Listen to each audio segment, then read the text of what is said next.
Bien-aimés du Seigneur, loué soit Jésus-Christ et bienvenue à cette méditation dominicale. L'évangile de ce dimanche qui ouvre le ministère public de Jean-Baptiste, précurseur de Jésus, a la structure de certains textes de vocation dans l'Ancien Testament. Il est structuré en deux parties essentielles. La première partie consiste à donner une situation géopolitique et religieuse du contexte de la vocation. La deuxième partie, quant à elle, porte sur le contenu de la mission prophétique. Politiquement donc, Israël est sous la domination romaine dont Tibère est la figure impériale. Pilate et Hérode Antipas, qui y sont évoqués, vont jouer un rôle capital pendant le procès de Jésus. Les grands prêtres Anne et Caïphe, quant à eux, vont assurer le procès religieux. La situation géopolitique et religieuse n'a pas pour but de nous livrer un cours d'histoire.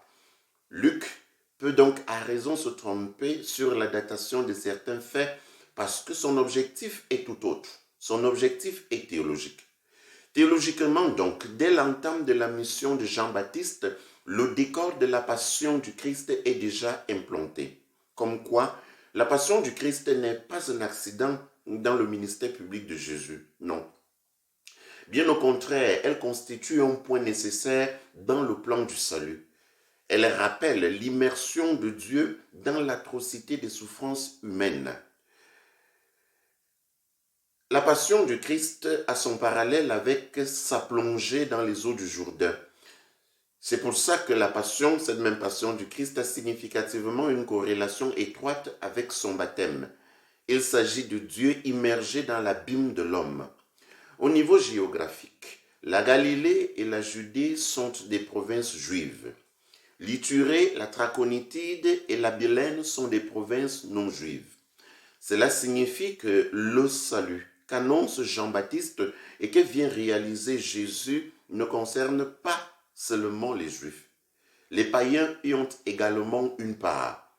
Cela est très saisissant quand on sait que Luc lui-même était un ancien païen converti au christianisme naissant. Le plan du salut de Dieu est pour toute l'humanité et non pour une seule nation. Le plan de Dieu, le plan du salut de Dieu est inclusif et non exclusif. Venons-en au contenu de la mission prophétique de Jean-Baptiste. La parole de Dieu fut adressée à Jean-Baptiste autant qu'elle a été adressée à Jérémie ou Osée, situant ainsi Jean-Baptiste dans la lignée des vrais prophètes de l'Ancien Testament. Comme tel, l'essentiel de son message sera un appel à la conversion. Il parcourt toute la région du Jourdain en proclamant un baptême de conversion pour le pardon des péchés. La prédication de Jean-Baptiste est soutenue par un extrait du livre d'Isaïe, chapitre 40, des versets 3 à 5. Isaïe 40 se situe dans le contexte de la libération de l'exil babylonien.